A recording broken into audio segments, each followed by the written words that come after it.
नमः श्रीदेव्यः।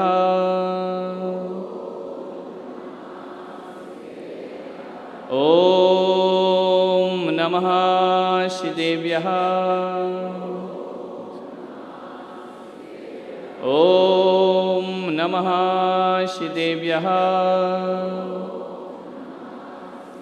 यदर्चाभावेन प्रमुदितमना दर्दुर्यः क्षणादाशित स्वर्गी गुणगण समृद्ध सुखनिधि लभन्ते सद्भक्ता शिव सुख समाजं किमु तदा। महावीर स्वामी नयन पथगामी भवतु मे। महावीर स्वामी नयन पथगामी भवतु मे। महावीर स्वामी नयन पथगामी भवतु मे। प्रथम तीर्थंकर ऋषभदेव भगवान की, भगवान महावीर स्वामी की, परम पूज्य गुरुदेव आचार्य श्री पुष्पदंत सागर जी महाराज की, अहिंसा परमो धर्म की जय। झुककर मिल रहे हैं कम न समझना, फलदार वृक्ष की डाली हमेशा झुकती है। झुकेगा कौन? जिसमें फल होते हैं। जिन डालियों में फल नहीं होते हैं वो अकड़ के जीती हैं। कभी नदी किनारे देखना,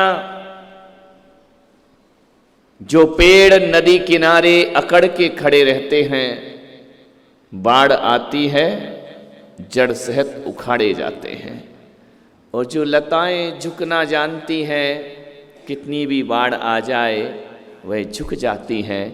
बाढ़ शांत हो जाती है, लताएं फिर लहराने लगती हैं। ध्यान रखिए, झुक कर झुको। झुकने से बहुत कुछ मिलता है, अकड़ने से दुनिया में किसी को कुछ नहीं मिला है। जो अकड़ता है ना, उसे यमराज बहुत जल्दी पकड़ता है। ध्यान रखना, जो झुकेगा वही जिएगा। झुक करके जिए। मान्यवर, जो काम अकड़ के नहीं होते वो काम झुक के हो जाते हैं। थोड़ा सा घर में झुकने की कला आ जाए, बड़ों के सामने झुकने की कला आ जाए, 90% समस्याएं आपकी समाप्त हो जाएंगी। महाभारत हुई अकड़ के कारण, रावण का सर्वनाश हुआ अकड़ के कारण, कंस बर्बाद हुआ अकड़ के कारण, लादेन की दुर्दशा बनी अकड़ के कारण। ध्यान रखना। और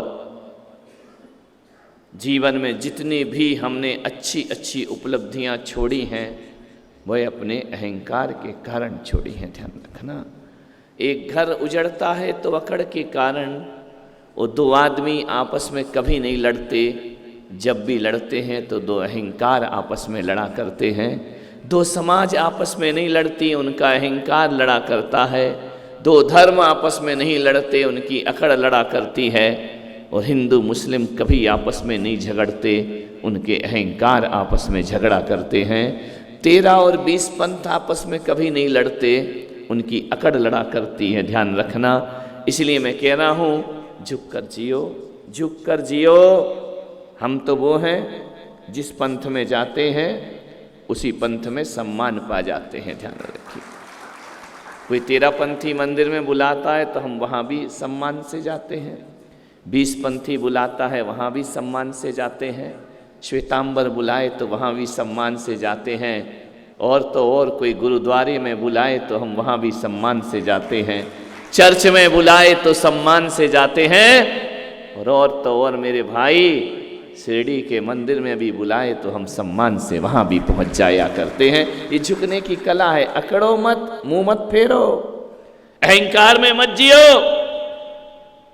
विनय के विमान में बैठकर मोक्ष की यात्रा होती है, अहंकार की कार में बैठकर मोक्ष की यात्रा कभी नहीं हुआ करती है।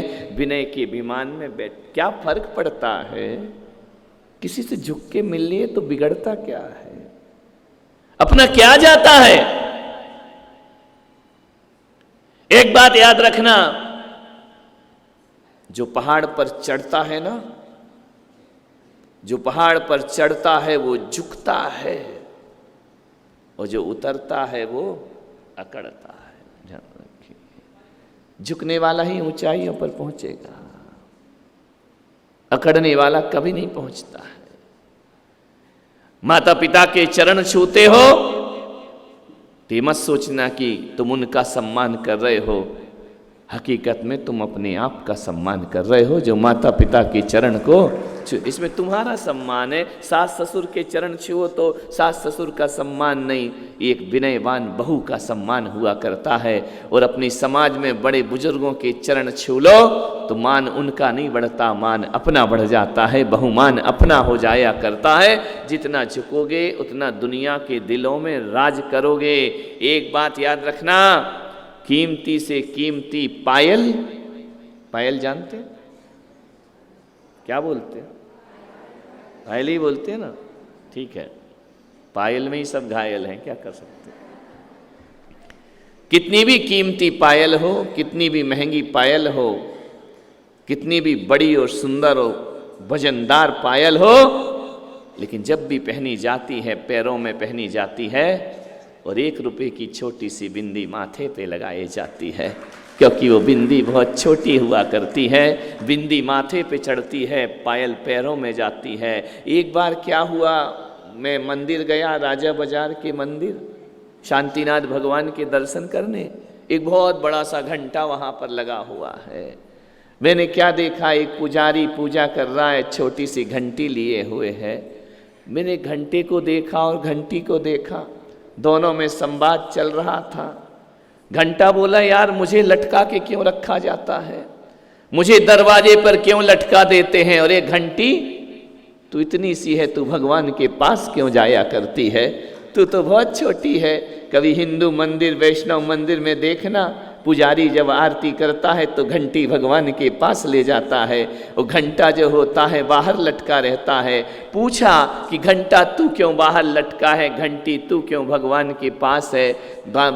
विचार करिए, उसने भगवान से पूछा कि मैं तुमसे दूर क्यों खड़ा हूँ, ये तुम्हारे पास क्यों आती है। भगवान ने इतने ही कहा कि घंटा तू अकड़ में है इसलिए वहाँ लटका है, और ये छोटी है इसलिए मेरे पास आ जाया करती है। इसने अपने आप को छोटा बना लिया है। जो छोटा होगा वो भगवान के निकट होगा। एक बार इन उंगलियों में झगड़ा हो गया। कितनी उंगलियां हैं? 10 हैं? 8। ये तो अंगूठे हैं, ध्यान रखना। ये उंगली थोड़ी, इसको उंगली बोलते क्या महाराष्ट्र में? ये अंगूठा है ना, बड़ी मजे की बात है। जो अंगूठा है ना, उसको कभी अंगूठी नहीं मिलती है। अंगूठा की पत्नी कौन होती है? अंगूठी रहती किसके साथ है? पड़ोसियों के साथ, ध्यान रखना है?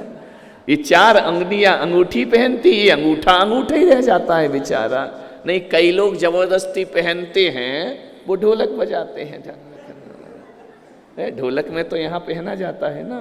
नहीं, मुझे बजाना नहीं आती है, तुम्हें अच्छे से आती है, बहुत अच्छे से बजाता है।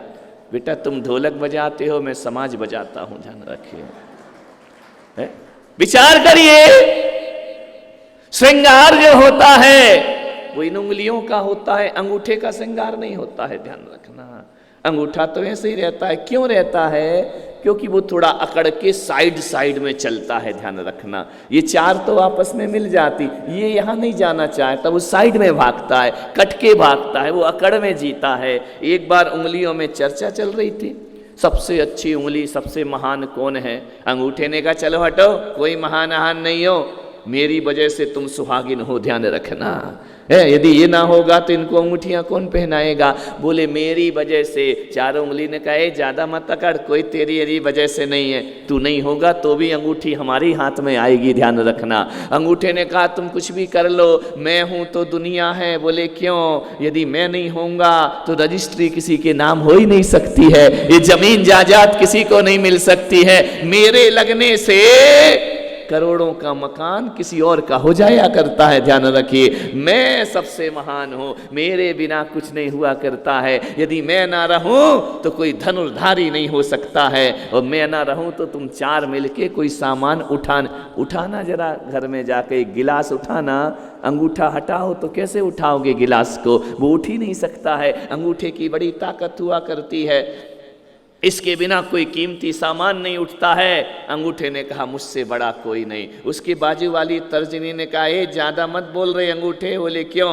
बोले मैं जिस पे उठ गई तो तुझे कटने में ज़्यादा देर नहीं लगेगी, ध्यान रखना है। मैं तो दूसरों पर मैं उठा करती हूँ, मेरे बिना कुछ नहीं हुआ करता है। मैं तर्जनी अंगुली हूँ, मेरा भी बहुत, यदि मैं ना रही तो अंगूठा तू उठा के बता सामान, ध्यान रखना। अंगूठा बेचारा चुप हो गया। अब बाजू में बैठी बड़ी रानी पटरानी बड़ी उंगली बोली मैं काहे को चुप रहने वाली हूँ, मैं सबसे बड़ी हूँ, मुझसे बड़ा कोई नहीं हुआ करता है। पांचों उंगलियों में देखो मैं कैसा ताज पहन करके ऊपर खड़ी हुई हूँ, मुझसे बड़ा दुनिया में। ये आई फिर बाजू की अनामिका, बोले ज़्यादा ज्ञान की बातें मत करो, मेरे बिना किसी का तिलक नहीं हुआ करता है, मेरे बिना किसी का सम्मान नहीं हुआ करता है, मैं हर शुभ कार्य में आगे रहती हूँ, मेरे जैसा जीवन कोई नहीं पा सकता है। चारों उंगलियां अपनी वार्ता कर रही थीं। अब छोटी बाई आई, सबसे छोटी कनिष्ठा, उसने कहा देखो मैं तो कुछ जानती नहीं हूँ, मुझे कुछ आता नहीं है, भोली भाली हूँ, छोटी सी हूँ, लेकिन फिर भी मैं कह सकती हूँ मैं सबसे ज़्यादा महान अपने को समझती हूँ। मैं मानती नहीं हूँ लेकिन समझती हूँ, मैं अपने आप को सबसे ज़्यादा पुण्यशाली सौभाग्यशाली समझती हूँ। चारों ने कहा क्यों री इतनी छोटी ज़्यादा बकबक कर रही है क्या, तू कैसे सौभाग्यशाली हो गई? बोले इसलिए हो गई कि जब भी लोग गुरु के पास जाते हैं, भगवान के दर्शन करते हैं, मंदिर को जाते हैं, और जब हाथ जोड़ते हैं तो सबसे पहले मैं आगे खड़ी रहती हूँ, मैं विनम्र रहती हूँ, इसलिए मैं सबसे ज़्यादा प्रणाम करने में सबसे आगे कौन खड़ी है?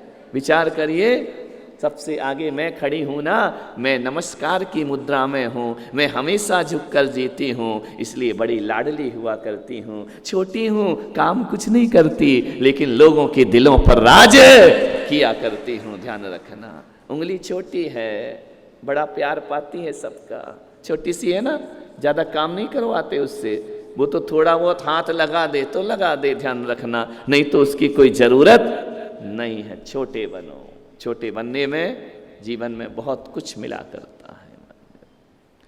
ज्यादा बड़े मत बनो, बड़े बड़ाई ना करें, बड़े ना बोलें बोल, और हीरा मुख से ना कहे लाख हमारा मोल, ध्यान रखना। मालूम है ना, जो हल्के बर्तन होते हैं उनमें आवाज ज्यादा होती है, भरे हुए बर्तन आवाज नहीं किया करते हैं। जो नदी नाले होते हैं ना, बरसात में उछलने लगते हैं, इनकी औकात 4 दिन की है, ध्यान रखना। जो समुंदर होता है ना, वो कभी आपे से बाहर नहीं जाया करता है, ध्यान रखना, वो अपनी सीमा में रहा करता है। एक बात याद रखना, जो हल्के होते हैं वो आवाज़ ज़्यादा करते हैं, जो भारी होते हैं वो चुप रहते हैं। जिनकी कीमत कम होती है वो ज़्यादा चिल्लाते हैं, और जिनकी कीमत ज़्यादा होती है वो शांत रहते हैं। कभी विचार करना, सिक्के आवाज़ करते हैं, नोट चुपचाप रहा करते हैं, ध्यान रखना। सिक्कों में खनखनाहट होती है, और 2000 का नोट लाखों रुपए भी रखो तो आवाज़ नहीं आती है, कहाँ से कहाँ चला जाता है पता ही नहीं चलता है, लेकिन सिक्के बड़े आवाज़ करते हैं, ध्यान रखना।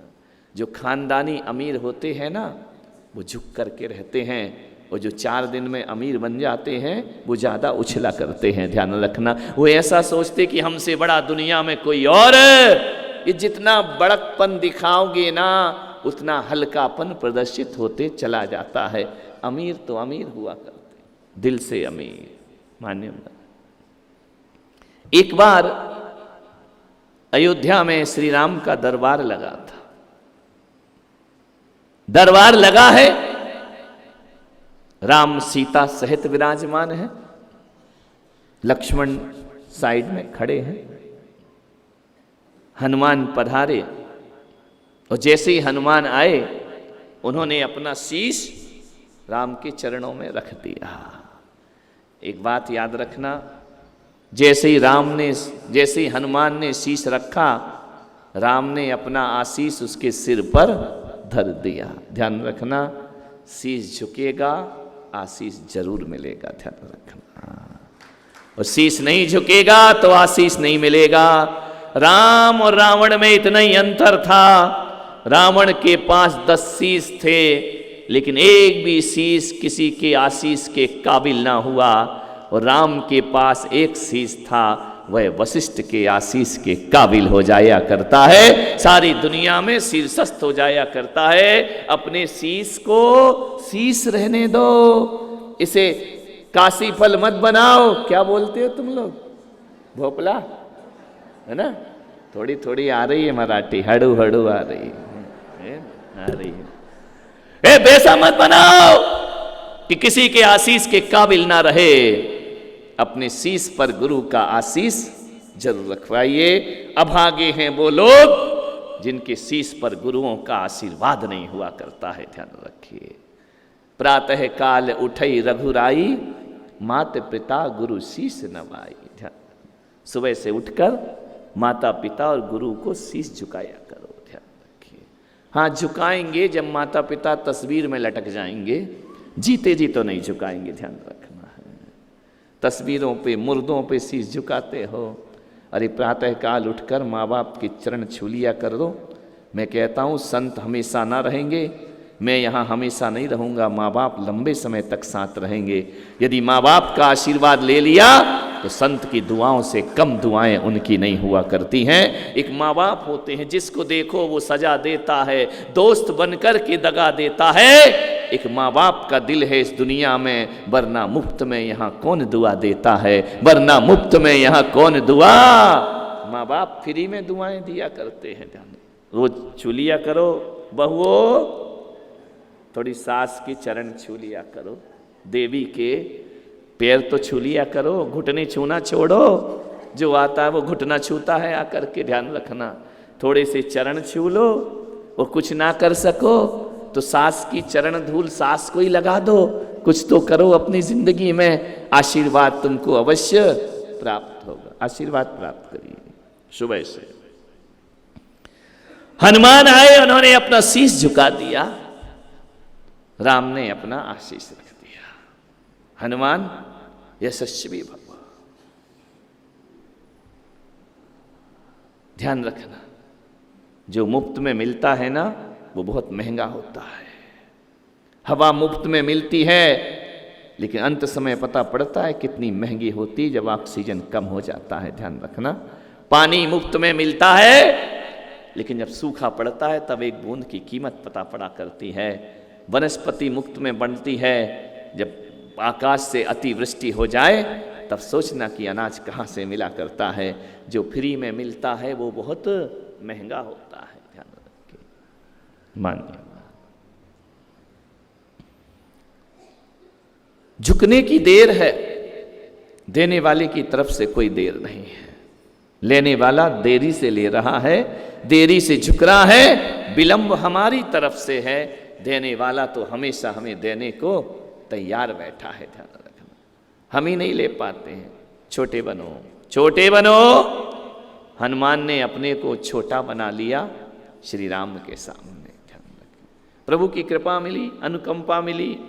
बिरलों को मिलती है प्रभु की कृपा, सबको प्राप्त नहीं हुआ करती है। गुरुओं का आशीष कोई किस्मत वाला ही प्राप्त किया करता है। और मैं पुलक सागर कहता हूँ, अभागा वो नहीं होता जिसके पास धन दौलत या माया नहीं होती, और अभागा वो नहीं होता जिस पर बुजुर्गों की साया नहीं होता। अरे अभागा तो वो होता है जिसके सिर पर भगवान की छत्र छाया नहीं हुआ करती है। वो दुनिया में सबसे बड़ा अभागा होता है। प्रभु की छाया होना चाहिए हमारे ऊपर। पेड़ बूढ़ा ही सही आंगन में लगा रहने दो, पेड़ बूढ़ा ही सही आंगन में लगा रहने दो। फल दे या ना दे, छाया तो देता रहेगा। ध्यान रखिए, पेड़ बूढ़ा ही सही आंगन में लगा रहने दो। मान्य,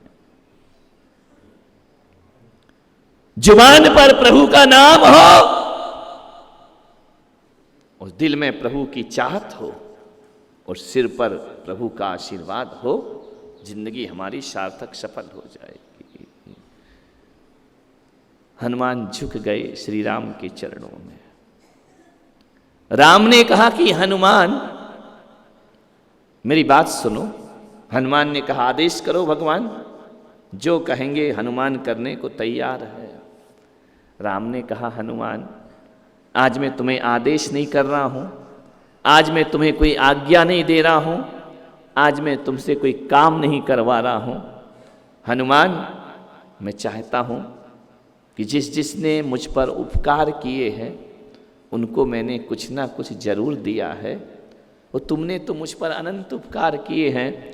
मेरा मन हो रहा है कि आज मैं तुम्हें कुछ दे दूं। ध्यान रखना, कभी जिंदगी में गलती मत करना, भगवान से महापुरुषों से कभी मत मांगना। अरे ऐसा जीवन बनाना भगवान खुद कहें कि बोल तुझे क्या चाहिए, मांग तुझे क्या चाहिए। अपने बड़े बुजुर्गों से कुछ भी अपेक्षाएं मत रखो, इतना प्रेम समर्पण और सम्मान रखो, बड़े बुजुर्ग खुद तुम्हें देने को तैयार हों। ध्यान रखना, खुद ही को कद बुलंद इतना कि हर तकदीर लिखने से पहले खुदा बंदे से खुद पूछे बता तेरी रजा क्या है। खुदा बंदे से खुद पूछे बता तेरी। लेकिन तुम तो मांग बैठते हो 2 मिनट में, थोड़ा सा प्यार से बोल लिया, हाँ ये दे दो वो दे दो। भिखारी जैसी जिंदगी क्यों जीते हो। हनुमान ने कभी अपनी जिंदगी में राम से कुछ नहीं मांगा, लेकिन एक दिन श्री राम को लगा कुछ तो इसे देना चाहिए। हनुमान ने कहा भगवान क्या जरूरत मुझे, मैं बैरागी, मैं संसार में रहता नहीं, संसार में उलझता नहीं, मुझे क्या चाहिए, कुछ नहीं चाहिए। आपका साथ है ना, तो मुझे किस चीज की जरूरत। राम ने कहा कि वो बात तो अलग है, लेकिन हम क्षत्रिय लोग हैं, हमें बिना दिए चैन नहीं आता है। ध्यान रखना, मान्यवर सोचना है, क्षत्रिय का दिल है तुम्हारा या बनिया का दिल है या शूद्र का दिल है, अपने आप में सोचना। पर्यूषण परवारा है ना, जो क्षत्रिय होंगे उन्हें दिए बिना चैन नहीं आया करता है, लुटाए बिना चैन नहीं आया करता। ये लुटाने का पर्व है, ये देने का पर्व है। राम ने कहा कि मुझे मालूम है हनुमान तुम विरक्त हो, तुम सन्यासी हो, तुम संसार में नहीं फंसते हो, लेकिन फिर भी हमारा मन हो रहा है कि हम तुम्हें कुछ दे दें। हनुमान ने कहा नहीं भगवान कुछ भी नहीं चाहिए। बोले तुमने मुझ पर बहुत उपकार किए हैं। हनुमान की आंखें भर आई। ध्यान रखना, गुरु को तो हर कोई कहता है शिष्य की आपके उपकार हैं। अरे वो क्षण जिंदगी में कब आएंगे जब गुरु कहें कि ये शिष्य तेरे मेरे ऊपर बहुत बड़े उपकार हैं। उस दिन समझना कि हमने मानव जीवन सफल कर लिया है, जीवन को सार्थक कर लिया है, हमने जीवन को धन्यता प्रदान कर दी है। हनुमान ने कहा प्रभु क्या उपकार किया मैंने सेवा की है, मैंने भक्ति की है, तुम पर कोई एहसान नहीं किया है। राम बोले तुम्हारा बड़कपन है, लेकिन फिर भी हनुमान कुछ मांग लो। मैंने देखो अंगद ने मेरे ऊपर उपकार किया, मैंने उसे किष्किंधा का राजा बना दिया। सुग्रीव ने उपकार किया, मैंने उसे राजा बना दिया। और विभीषण ने मुझ पर उपकार किया, मैंने उसे लंका का राजा बना दिया। ध्यान रखना, और मेरे ऊपर किसी केवट ने मेरी नाव पार कराई गंगा से, मैंने उसकी जिंदगी पार करा दी दुनिया से। अब हनुमान तुम बचे हो, जो रामायण के पात्र थे सबको मैंने सब कुछ दे दिया, तुम्हें आज तक कुछ ना दिया। हनुमान ने कहा आपने जिस को दिया ना भगवान, देख देख के मैं आनंद से भरता रहा। मैं ईर्षा से नहीं भर रहा था कि उसे दिया और मुझे नहीं दिया, मैंने इतना किया और मुझे कुछ नहीं दिया। नहीं भगवान, आप देते रहो, हम देखते रहें, इसमें हमारे जीवन का आनंद हुआ करता है, यही हमारे जीवन का परमानंद हुआ करता है। एक बात याद रखना, राम ने कहा तुम्हारे बड़े उपकार हैं, तुम्हारे बिना सीता की वापसी नहीं हो सकती थी। एक बात याद रखना, कोई तुम पर उपकार करे ना इतना सा भी, एक कण के बराबर भी, यदि आर्य पुरुष और महापुरुष हो गए ना, तो मरते दम तक उनके उपकार को कभी भूलना मत। ध्यान रखना। और एक बात और स्मरण में रखना, यदि तुमने किसी पर उपकार किया है ना, तो इधर करना और उधर भूल जाना। ध्यान रखना, नेकी कर दरिया में ढाल ये आदमी का जीवन होना चाहिए। लेकिन उल्टा जीवन जीते हैं हम पर कोई उपकार करे तो हम तुरंत भूल जाते हैं, और हम किसी पर करें तो 10 बार याद दिलाते हैं। मुल्ला नसरुद्दीन था, चला जा रहा था, एक बार क्या हुआ, वो तालाब में नहाने कूद गया, बच्चों ने चुनौती दे दी, मुल्ला तैरना नहीं आता, तैरना नहीं आता। अब ईगो हर्ट हो गया, उसने कहा कौन कह रहा मुझे तैरना नहीं आता है। गुस्से गुस्से वो तालाब में कूद पड़ा, जैसे ही कूदा तो डुबक डुबक डुबक डुबक डूबने लगा। बच्चे तालियां बजाने लगे, नहीं आता नहीं आता। अरे वहाँ से खट्टर काका गुजरा, उसने कहा बेवकूफ़ वो मर जाएगा, तुम नहीं आता और जाता में लगे हो। खट्टर काका ने पकड़े बाल और खींच लिया मुल्ला को बाहर, जैसे ही खींचा मुंह से पानी निकाला, सांस आंस दी, थोड़ा होश आया। खट्टर काका ने कहा मुल्ला जिंदगी भर याद रखना, मैंने आज तुझे बचाया है, वरना आज ये बच्चे तुझे मार देते, दिखता नहीं, तेरा नाम निशान मिट जाता। मुल्ला ने खट्टर काका के पैर पड़े कि बड़ा उपकार किया। बोले उपकार उपकार छोड़, जिंदगी भर याद रखना कि मैंने तुझे बचाया है। मुल्ला ने कहा अरे जिंदगी क्या, 100 जन्म नहीं भूलूंगा। अब एक दिन मुल्ला कहीं से जा रहा था, बाजार से, खट्टर काका मिल गया। बोले ओ मुल्ला, अरे खट्टर काका काका। बोले याद है ना? बोले हाँ याद है काका, आपने बड़ा बोले नहीं मैं समझा भूल गया तो थोड़ा याद दिला देता हूँ, तुझे याद है ना मैंने तुझे निकाला था? बोले हाँ हाँ हाँ काका बड़ा याद है मुझे। एक दिन क्या मुल्ला कॉलेज जा रहा था, खट्टर काका मिल गया, दोस्तों के साथ मस्ती कर रहा था। बोले ओ मुल्ला जरा ध्यान रख। अरे मुल्ला ने कहा यार ये दोस्तों के पीछे ही बेइज्जती करता है मेरी। बोले हाँ काका समझ गया। बोले क्या समझा? अरे बोले समझाने की जरूरत है क्या अब तुझे? हाँ बोले तुम्हारी जिंदगी जी रहा हूं, तुमने मुझे जी। हाँ बोले बेटा याद रखना, जिंदगी में कभी भूलना मत। एक दिन तो और गजब हो गया, मुल्ला को लड़की वाले आए देखने। वो खट्टर काका पहुंच गए वहां पर, लड़की के माँ बाप बैठे, परिवार बैठा। खट्टर काका ने कहा ओ मुल्ला, अरे उसने कहा सत्यानाश हो तेरा, मुल्ला मुल्ला मुल्ला जान ले रखी है तूने मुझे। बोले याद है ना? अरे बोले याद है। कितनी बार याद दिलाएगा? तो मुल्ला को तो आज बर्दा। मुल्ला ने कहा रुको लड़की वाले तुम बैठो जरा, आज इसका हिसाब निपटाई देता हूं मैं। मुल्ला ने पकड़ा खट्टर काका का हाथ। बोले ले पकड़ मेरा हाथ। बोले मतलब क्या है? अरे बोले तू मेरा हाथ पकड़। खट्टर काका ने हाथ पकड़ा। बोले चल उसी तालाब में डुबो दे मुझे चल करके। फिर से एक बार डुबो दे। खट्टर काका ने क्या हुआ? अरे बोले रोज रोज मरने से अच्छा तो एक ही बार मर जाता तो वही मेरी जिंदगी का। जहां देखो वहां पकड़ लेता। याद रख याद रख, आज तेरी याददाश्त भुलाई देता हूं मैं, ध्यान रखना। मान्यवर कुछ लोग इतना करते हैं और इतना जताते हैं, ध्यान रखिए। और कुछ लोग ऐसे होते हैं इतना करके भी सब भूल जाया करते हैं। हनुमान ने कहा भगवान मुझे कुछ भी याद मत दिलाओ, उपकार तो आपने मुझ पर किया है, जो अपनी सेवा का उस धन्य भाग सेवा का अवसर आया, आपने मुझे अपना लिया, इससे बड़ा उपकार क्या होगा मेरी जिंदगी का। बोले नहीं हनुमान बातें मत करो, तुम जानते हो तुम मेरी जिंदगी में क्या हो? तुम मम प्रिय भरत सम भाई, तुम भरत से भी ज्यादा प्रिय हो मुझे। जितना प्यार मैं भरत को करता हूं उतना ही प्यार हनुमान में तुम्हें किया करता हूं। हनुमान की आंखें भर आई, झरझर आंसू। बोले बस भगवान मिल गया, अब मुझे किसी और चीज की जरूरत नहीं। आपने इतना बड़ा दर्जा दे दिया, तुम मम प्रिय भरत सम भाई। भरत जी वहां खड़े थे। भरत जी ने कहा क्या किया हनुमान ने? बोले भरत भाई कपिसो ऋण हम नाही। ध्यान रखना मैं सबके ऋणों से मुक्त हो सकता हूं, लेकिन हनुमान के ऋण से राम कभी मुक्त नहीं हो सकता है, हमेशा उसका ऋण का ऋणी रहेगा। भरत ने देखा इतना बड़ा उपकार श्री राम मान रहे हैं, ऊंचे ओहदे पर बैठकर भी मानवता जो जिंदा रखते हैं, हकीकत में वही इस भारत में राम राज्य की स्थापना किया करते हैं। ध्यान रखना ऊंचे होकर भी विनम्र बने रहना। निर्गुण की विनम्रता अलग है और सगुण की विनम्रता अलग हुआ करती है। राम जैसा विनम्र हनुमान। देखो अब कुछ मांग लो, पुलक सागर का गला बैठ रहा है, टाइम भी हो रहा है, जल्दी मांग लो। हनुमान बोले अभी रुको, अभी टाइम है, 10, 15, 20 मिनट है। अच्छा, बोले मांग लो हनुमान। हनुमान ने कहा नहीं प्रभु, मैं कुछ भी आपसे नहीं मांग सकता हूं, आपने बहुत दिया, आपने सब कुछ दिया। सीता ने कहा देखो हनुमान जी, अब कुछ ज्यादा हो रहा है, ले दे के निपटाओ, दरबार में और लोग भी बैठे हैं, ज्यादा मत खींचो। बोली माता, बोली देखो तुम्हारे बहुत उपकार हैं, मुझ पर भी हैं, श्री राम पर भी हैं, इसलिए कुछ हमसे मांग लो।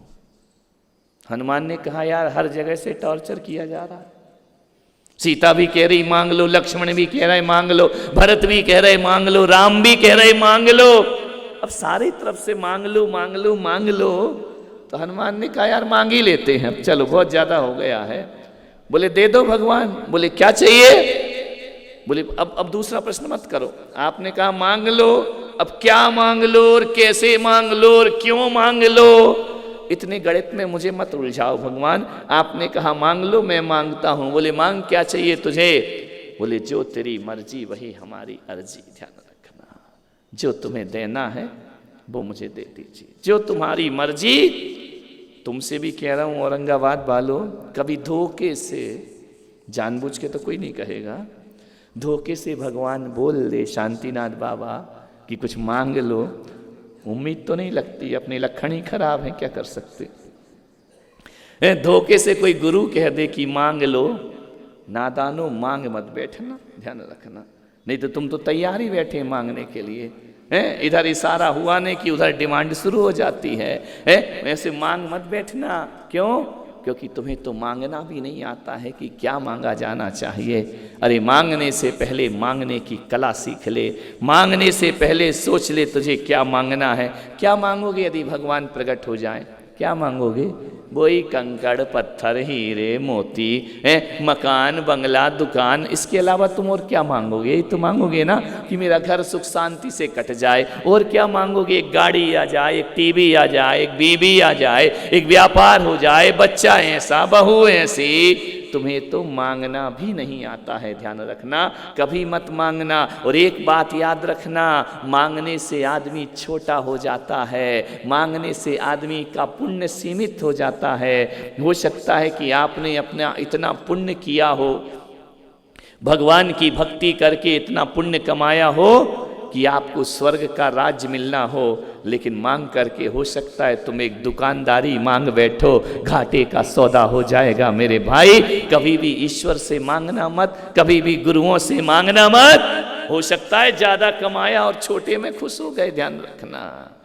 ये डाउट अपने अंदर हमेशा रखना कि भगवान ज्यादा दे रहा है और मैंने कम मांग लिया, घाटा किसका होगा, तुम्हारा या भगवान का? है ना? कभी मत मांगना, ध्यान रखना। चैलेंज कभी नहीं है, अपने आप दे दे तो दे दे, ध्यान रखना। मांग कर हम छोटे हो जाते हैं। क्या मांगोगे? मैं आज आपसे कह रहा हूं, धन चाहिए तो किसी धनवान से मांगो, रूप चाहिए किसी रूपवान से मांगो, शक्ति चाहिए किसी शक्तिवान से मांगो, पैसा चाहिए किसी पैसे वाले से मांगो, भगवान चाहिए तो केवल भगवान से मांगो। ध्यान रखना, दुनिया में केवल भगवान ही भगवान दे सकता है, बाकी कोई तुम्हें भगवान नहीं दे सकता है। वो सम्मान चाहिए तो किसी सम्मानित व्यक्ति से मांगना, जो भी जीवन में चाहिए, और विद्या चाहिए तो किसी ज्ञानवान की शरण में जाना, तुमको वह अपने आप प्राप्त हो जाए। क्या मांगना है? भगवान से केवल भगवान ही मांगो। भगवान से मत कहो कि मेरी ये डिमांड है, भगवान से कहना तू ही मेरी डिमांड है और दूसरी कोई डिमांड नहीं है। राम ने कहा हनुमान जी मांगो। एक होती है प्रार्थना और एक होती है याचना। मैं धीरे बोल रहा हूं, है ना? थोड़ा चलेगा ना? नहीं भी चलेगा तो उठ के जाओगे कहां? तुम, मैं कोई उठने दे रहा हूं क्या तुमको? ध्यान रखो, विचार करिए। एक होती है प्रार्थना और एक होती है याचना। प्रार्थना और याचना में इतना अंतर है, प्रार्थना जो होते हैं वो भक्त करते हैं और याचना होती है वो भिखारी किया करते हैं। दोनों में इतना अंतर है। मेरे महावीर से मैंने पूछा कि प्रार्थना और याचना में क्या अंतर है, एक भक्त में और पुजारी में क्या अंतर होता है। भगवान ने कहा कोई ज़्यादा अंतर नहीं, थोड़ा सा अंतर है।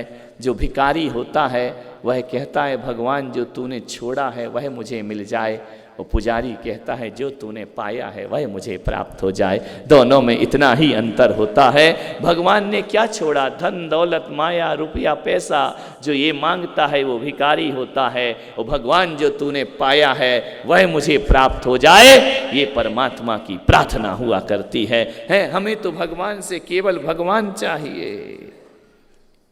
हनुमान से राम ने कहा मांगो, जब मूड बना लिया है तो मांग लो। तो हनुमान ने कहा कि दे दो भगवान। बोले क्या दे दूं? चक्रवर्ती का पद दे दूं? अरे बोले चक्रवर्ती इतना घटिया, अरे चक्रवर्ती का पद सौधर्मेंद्र बना दूं? हनुमान ने कहा नहीं भगवान, सौधर्मेंद्र बन के क्या करूंगा मैं, चलो तुम्हें राजा बना देता हूं, चलो तुम्हें वैकुंठ का राज दे देता हूं। हनुमान ने कहा भगवान किस लफड़े में डाल रहे हो आप मुझे? अरे बोले जो चाहे वो पद मैं तुझे दे सकता हूं। हनुमान ने कहा कि नहीं भगवान, कि पद के चक्कर में मत डालो, क्योंकि जहां पद होता है वहां मद होता है। पद और मद दोनों सगे भाई होते हैं। पद कभी अकेला नहीं होता, साथ में मद को भी लेकर आता है। मुझे इतना मदोन्मत्त मत बनाओ भगवान कि मैं भक्त ना रहूं, अपने आप को भगवान समझने लगूं। ऐसा पद मुझे मत दीजिए। ध्यान रखना, जब तक कुर्सी नहीं मिलती तब तक नेता अपने हाथ जोड़ता है, और जिस दिन कुर्सी मिल जाए जनता उसके हाथ जोड़ती है। ध्यान रखना, ये पद का महत्व हुआ करता है। जहाँ पद है वहाँ मद जरूर होता है, जहाँ मान है वहाँ अहंकार जरूर हुआ करता है। हनुमान ने कहा मुझे ऐसे कोई भी पद नहीं चाहिए। राम ने कहा ध्यान रखना, हकीकत में जो सेवा होती है ना, वो पद की सेवा नहीं होती है। पद छोड़ करके जो सेवा करते हैं वही हकीकत में भगवान के भक्त रहा करते हैं। ध्यान रखना। पद के साथ तो हजार झंझट हैं, ध्यान रखना। और इन पदों में ज़्यादा मत उलझना, ये पद ज़्यादा लंबे नहीं होते हैं। ध्यान रखना, कभी ना कभी तो तुमको पद से उतरना ही पड़ेगा। जब 16 साल पहले आया था तो डीवीजी अध्यक्ष थे, आज आया हूँ तो ललित पाटनी अध्यक्ष हैं। अब क्या मालूम कभी आऊँगा तो कौन अध्यक्ष रहेगा, ये मैं भी नहीं जानता। और ये पद ज़्यादा देर नहीं चला करते हैं, ये पद सब छूट जाया करते हैं। ये पद जितने भी हैं ना, लास्ट में भूत बना देते हैं। ध्यान रखना, भूत बना के छोड़ते हैं। देखा नहीं तुमने? भूतपूर्व मुख्यमंत्री समझ गए क्या? भूत बन गए वो। अब ध्यान रखना, भूतपूर्व प्रधानमंत्री, भूतपूर्व राष्ट्रपति, भूतपूर्व अध्यक्ष, ध्यान रखना, ये सब भूत बन गए। भूत। एक बार मैं दिल्ली जा रहा था, लोगों ने कहा आप दिल्ली क्यों जा रहे हो? मैंने कहा जा रहा हूँ। बोले क्यों? बोले दिल्ली क्या है? मैंने कहा भूतों की नगरी। ध्यान रखना, जितने भूत हैं सब दिल्ली में बैठे हैं जा कर के। एक समय जब मैं दिल्ली गया तो 5-5 भूत प्रधानमंत्री बैठे हुए थे। मैंने कहा ये सब भूत बन गए हैं। बोले भूत बन गए? हाँ। तो बोले भूतों की नगरी में आप क्यों जा रहे हैं? मैंने कहा ताकि उन भूतों को भभूत लगा सकूं, वो सुधर जाए तो पूरा देश अपने आप सुधर जाए। भूतों की राजधानियां सब भूतों की नगरी है। ये मुंबई क्या है? भूतों का डेरा लगा हुआ है। ध्यान रखना, अभी ज्यादा दिन थोड़ी हुए भूत बने हैं। कर क्या सकते हो? जिंद पैदा होता है, जो जिंदा है वो जिंद है, और जो उतर गया वो भूत है। एक आदमी आया, बोले महाराज ये भूतों की नगरी में आपका प्रवेश। मैंने कहा भूत सुधर जाए तो सब कुछ सुधर जाया करते हैं। एक बात ध्यान रखना, जो भी पद होगा एक दिन तुमको भूत बना करके छोड़ेगा। एक दिन तुम्हें भूत लिखना ही पड़ेगा। और मैं चाहता हूँ ऐसे पद मत लो जिनमें भूत लिखा जाए, ऐसे पद लो जो अभूतपूर्व हुआ करते हैं, भूतपूर्व कभी नहीं हुआ करते हैं। कभी तुमने सुना भूतपूर्व रामचंद्र जी? सुना क्या? भूतपूर्व महावीर स्वामी सुना कभी? महावीर भाई सुना? भूतपूर्व कृष्ण जी, भूतपूर्व विवेकानंद, भूतपूर्व विनोबा भावे सुना कभी? भूतपूर्व छत्रपति शिवाजी सुना है क्या जिंदगी में? ये ऐसे पद हैं, ये भूतपूर्व नहीं, ये अभूतपूर्व पद हुआ करते हैं। एक बार प्राप्त हो जाए। भूतपूर्व महावीर स्वामी कभी नहीं, महावीर स्वामी कल भी वर्तमान थे, महावीर आज भी वर्तमान है और भविष्य में भी महावीर वर्तमान ही रहेंगे। इसीलिए सारी दुनिया उन्हें वर्तमान का वर्धमान कह करके पुकारा करती है। ध्यान रखिए, ये कभी अतीत नहीं हुआ करते हैं। ये वो लोग हैं जो कभी भी आउट ऑफ डेट नहीं होते हैं। ध्यान रखना, 2600 वर्ष पहले हुए भगवान महावीर आज भी आउट ऑफ डेट नहीं है। ध्यान रखना, ऋषभदेव, राम कृष्ण, आचार्य शांति सागर महाराज, ये कभी आउट ऑफ डेट नहीं हो सकते हैं। ये पहले भी अप टू डेट थे, आज भी अप टू डेट हैं और जिंदगी भर अप टू डेट रहेंगे। ध्यान रखना, ये कभी आउट ऑफ डेट नहीं होंगे। ये सदा हैं, सदा थे, सदा रहेंगे। इनमें कोई परिवर्तन नहीं आता है। हनुमान ने कहा कि भगवान ये पद मत दो कि मुझे भूत बनना पड़े एक दिन, मुझे कोई पद नहीं चाहिए। राम ने कहा कि हनुमान मेरी खुशी के लिए मांग लो। ध्यान रखना, दुनिया में कुछ लोग ऐसे हैं जिन्हें लेने में खुशी मिलती है और दुनिया में कुछ लोग ऐसे हैं जिन्हें देने में खुशी मिला करती है। जो देने में खुश होते हैं वो दाता कहलाया करते हैं और जो लेने में खुश होते हैं वो याचक कहलाया करते हैं। और देने में कितनी खुशी होती है इसका अनुभव यदि तुम्हें करना है तो अभी 10:15 बजे मेरे साथ चलना, चौके में देखना देने में कितनी खुशी हुआ करती है।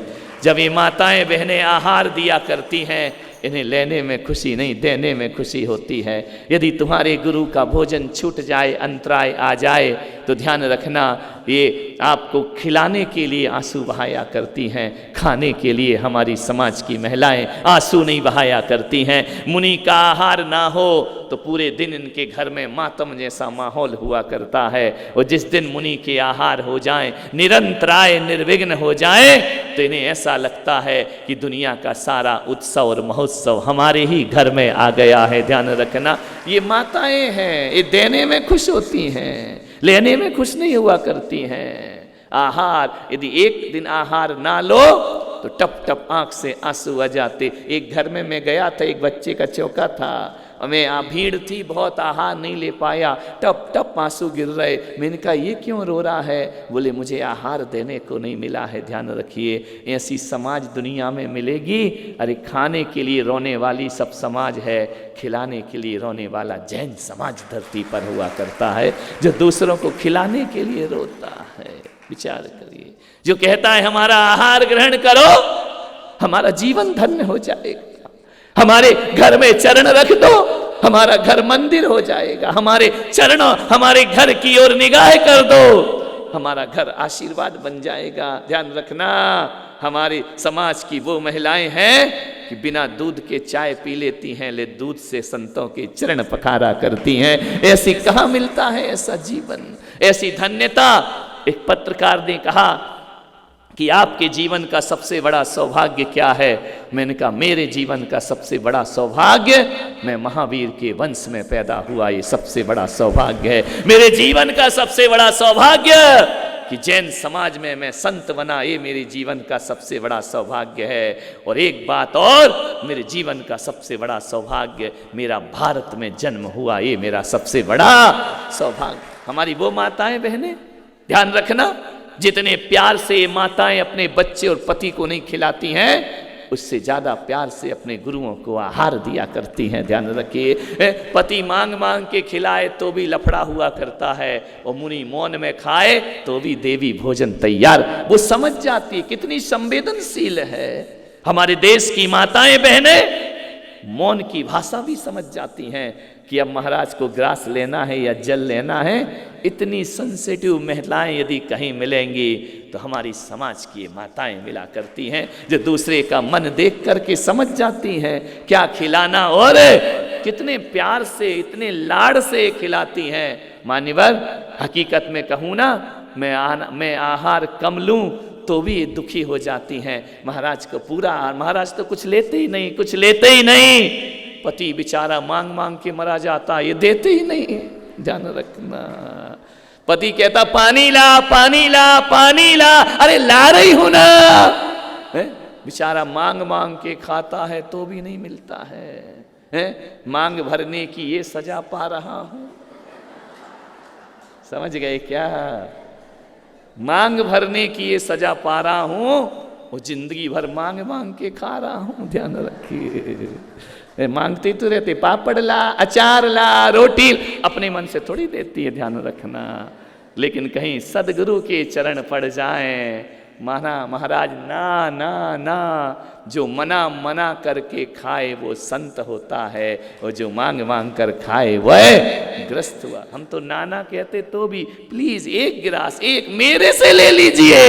अरे तेरे से ऐसा क्या है भाई कि तेरे से ले लीजिए? उसकी भावनाएं, उसकी पवित्रताएं, तुम इसकी अनुभूति ऐसे नहीं कर सकते हो सुन करके।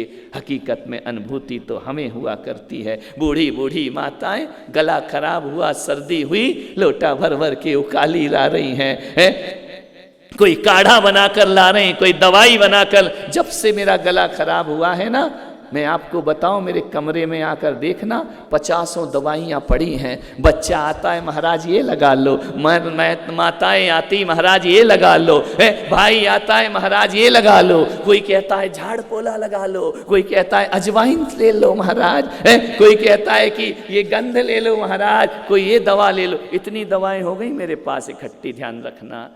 एक आदमी ने मुझसे कहा, आप जब लगाते नहीं हो तो लेते क्यों हो? मैंने कहा इसलिए लेता हूँ, मैं दवा समझ के नहीं, मैं दुआ समझ के स्वीकार किया करता हूँ। ध्यान रखना, कौन कहता है कि दवाओं से ठीक होते हैं? हम तो अपने श्रावकों की दुआओं से ठीक हो जाया करते हैं। ध्यान रखिए, इतने गले खराब में तुम 1 मिनट नहीं बोल पाते। मैं बोल रहा हूँ ना, अपनी दम पे नहीं बोल रहा हूँ, तुम सबकी दुआओं की दम पर बोल रहा हूँ। कोई आती है तो नज़र उतारने लगती है, उस समय मुझे ऐसा लगता है कि किस्मत वाला हूँ जो इस समाज में मैंने संन्यास ग्रहण किया है। ध्यान रखना, इससे बड़ा सौभाग्य क्या हो? अपनी पलकें बिछाए बैठी हैं, घर घर को मंदिरों के जैसा सजा दिया करती हैं, तोरण द्वार बांध दिया करती हैं। जिसकी जो हैसियत होती है ना, उससे भी ज्यादा करने का ये आहार में प्रयास किया करती हैं। इन्हें कैसे डांटे, इन्हें कैसे ठुकराएं, इनके निमंत्रण कैसे ठुकरा सकते हैं? हम तो महावीर के वो वंशज हैं कि 56 भोग तो छोड़ो, उबले हुए उड़द के छिलके भी चंदना दे तो महावीर 56 भोग समझ के ग्रहण कर लिया करते हैं। भावनाएं होती हैं, भक्तियां होती हैं, नैनों में गंगा जल बहा करता है इनका। ध्यान रखिए मान्यवर, मैं तो उसे संत नहीं समझता हूँ जो हमारी माताएं बहनें आहार दें और हम उन्हें आंखें दिखाएं, डांटें, फटकारें। वो संत नहीं, संत वो होता है जो भोजन बिना मिर्च मसाले का हो तो चल जाए। अरे नैनों में भक्ति है तो उबला हुआ आहार भी संत ग्रहण कर लिया करते हैं। ये आनंद है देने का, देने का सुख, कितना बड़ा सुख है इनको। सोचिए, आहार ले लो महाराज, ऐसे लौटती हैं घर में कि जैसे कोई वर्ल्ड कप लेकर के लौट रही हो कि हमने महाराज को आहार दान दे दिया है। ध्यान रखना, ऐसा सौभाग्यशाली समाज, ऐसी सुंदर व्यवस्था किस धर्म के पास होगी जो भगवान महावीर ने हमें सौंपी है। ध्यान रखना, विचार करना है, आपको सोचना है। नहीं चाहिए कोई पद, नहीं चाहिए कोई सिंहासन। मालूम है, पहले की महिलाएं, कोई अतिथि आ जाता था ना, मनुहार करके खिलाती थी, और लीजिए, और जीम लो, और ले लीजिए। ध्यान रखना, पहले के हमारे वो बुजुर्ग थे कि जो भोजन करने से पहले आंगन में खड़े होकर आवाज़ करते थे कि मेरी आवाज़ जहाँ तक जा रही हो, वो कोई भूखा हो तो आए मेरे घर भोजन करे, मैं अब भोजन करने को बैठ रहा हूँ। ध्यान रखना, वो हमारे बुजुर्गों की परंपरा थी। कहती थी कोई भी भूखा हो तो आ जाए, मैं उन्हें सादर आमंत्रित करके भोजन देता हूँ। ध्यान रखिए, वो पहले की परंपरा थी कि कोई आवे तो हम खावे, और आज की परंपरा है ये जावे तो हम खावे ना। ध्यान रखिए, मानो बदल गए सारे हमारे रस्म रिवाज। हनुमान, अभी हनुमान जी वहीं बैठे हैं अयोध्या में, है ना, पूरे ही करा के जाएंगे। ध्यान रखना, हनुमान मांगो वरदान। बोले भगवान जब तुम नहीं मान रहे हो, इतना देर तुमने 35-40 मिनट घसीट लिया मैटर, है ना, तो अब दे ही दो, अब मांग रहे तो दे दो मुझे। तो हनुमान ने इतना ही पूछा, भगवान मांगने से पहले मैं कुछ पूछना चाहता हूं। पूछो हनुमान, क्या पूछना चाहते हो? आपका सबसे प्रिय भक्त कौन है? प्रिय भक्त? मेरे लिए तो सभी प्रिय हैं, लेकिन उन सब प्रिय में प्रिय भक्त कौन है? राम ने कहा, हनुमान ये पूछने की बात है, इसका उत्तर तो औरंगाबाद के लोग भी दे देंगे कि मेरा सबसे प्रिय भक्त कौन है। मेरा सबसे प्रिय भक्त इस धरती पर कोई है तो हनुमान तुमसे ज्यादा प्रिय मुझे संसार में कोई दूसरा नहीं है। बोले मैं सबसे प्रिय हूं? बोले हाँ। रोम रोम रोमांचित हो गए हनुमान के, मिल गया भगवान, अब मुझे किस चीज की जरूरत है, मैं आपका सबसे प्रिय भक्त हूं। बोले सबसे प्रिय हो तो फिर एक बात बताओ प्रभु, प्रिय को ज्यादा मिलता है या कम मिलता है?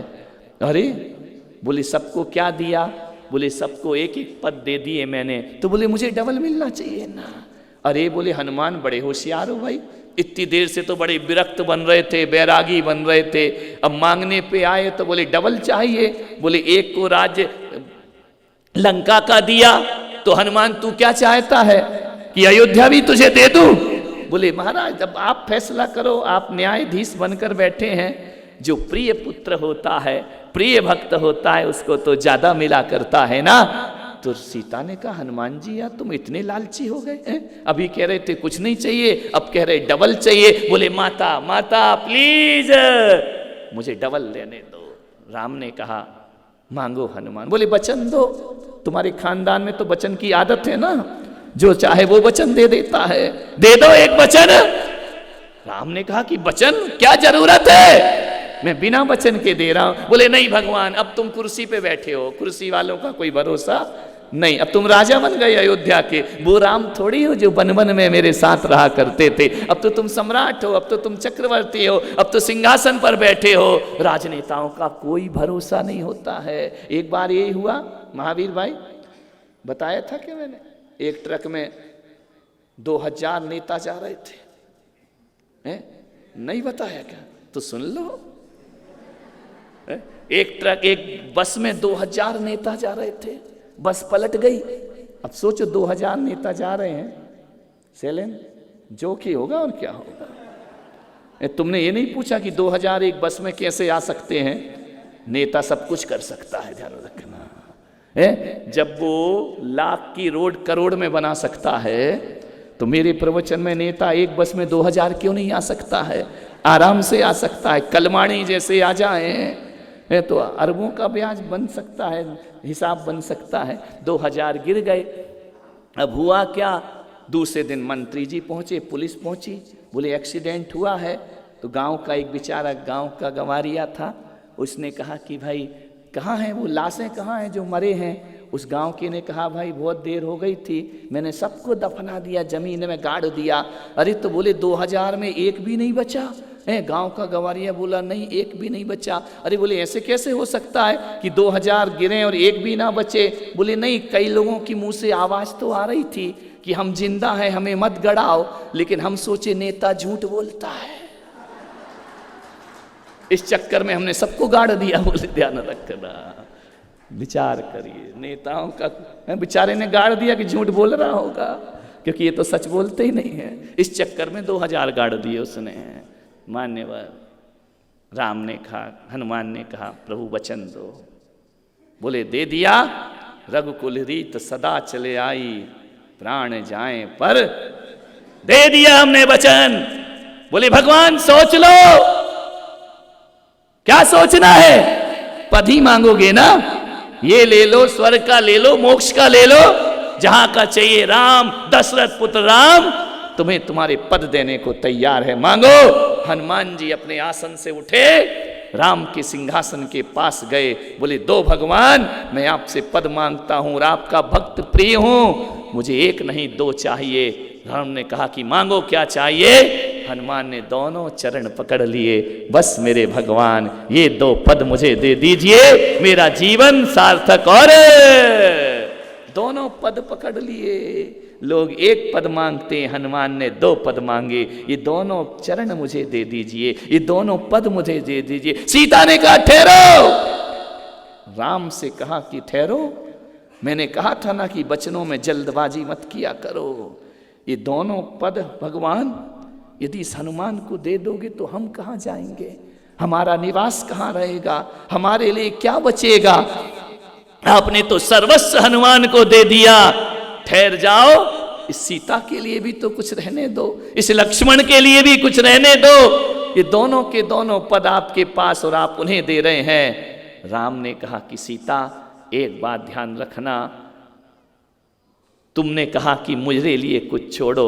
एक बात याद रखना, भगवान के पद पर पत्नी का अधिकार नहीं होता, भाई बहनों का अधिकार नहीं होता। भगवान के पद पर किसी का अधिकार होता है तो उनके भक्तों का अधिकार हुआ करता है। ये उनका हक है, ये किसी और को नहीं दिया जा सकता है। सीता ने कहा हनुमान तूने तो सर्वस्व ले लिया, हमसे सेवा करके सब कुछ प्राप्त कर लिया। राम हनुमान ने कहा कि बस यही चाहिए। और यही तो हम मंदिर में कहते हैं ना, तव पादौ मम हृदयम तब पद दोयलीनम। हे जिनेंद्र, तुम्हारे दोनों चरण मेरे हृदय में निवास करें और मेरा हृदय आपके चरणों में हमेशा को वास करे। एक भक्त को इतना ही मांगने का अधिकार है। राम ने दे दिए पद, दोनों पद दे दिए। राम ने कह दिया कि जाओ हनुमान, कलयुग में जितने भी मेरे मंदिर बनेंगे ना, तुम्हारे बिना मेरे मंदिर अधूरे रहेंगे, उन मंदिरों की कोई शोभा नहीं होगी। इसलिए आज देखना 99% राम मंदिरों को जाकर देखना, सीता राम लक्ष्मण खड़े हैं, हनुमान हाथ जोड़े चरणों में पड़े हैं। एक बात याद रखना, सीता राम लक्ष्मण तो भक्तों की तरफ देख रहे हैं, हनुमान भक्तों की तरफ नहीं देखते। उनकी निगाह तो चरणों पर है कि हे प्रभु बदल मत जाना, इन पर केवल मेरा अधिकार है। और हनुमान राम के चरणों की पहरेदारी कर रहे हैं, इन पर किसी और का नहीं, भक्त का अधिकार होता है। और यही वजह है कि राम इस दुनिया से चले गए, हनुमान को वरदान दे गए। और वही मैं आपसे कहता हूँ जैनियों, भगवान पर किसी और का नहीं, भक्तों का अधिकार होता है। जहाँ सीताराम होते हैं वहाँ हनुमान जरूर होते हैं, और जहाँ पारसनाथ होते हैं वहाँ पद्मावती धरणेंद्र जरूर हुआ करते हैं। उनके बिना पारसनाथ अधूरे लगा करते हैं, उनके बिना पारसनाथ नहीं लगा करते हैं। ऐसा कौन सा जिनालय है जहाँ पर पारसनाथ हो और धरणेंद्र फण फैला कर ना खड़े हों। ध्यान रखिए, ये तुम्हारा अधिकार नहीं है। ये मंदिरों पे पारसनाथ पे यदि अधिकार है तो पद्मावती और धरणेंद्र का अधिकार हुआ करता है। ध्यान रखिए, तुमने किया क्या है जो भगवान पे अधिकार जमाते हो?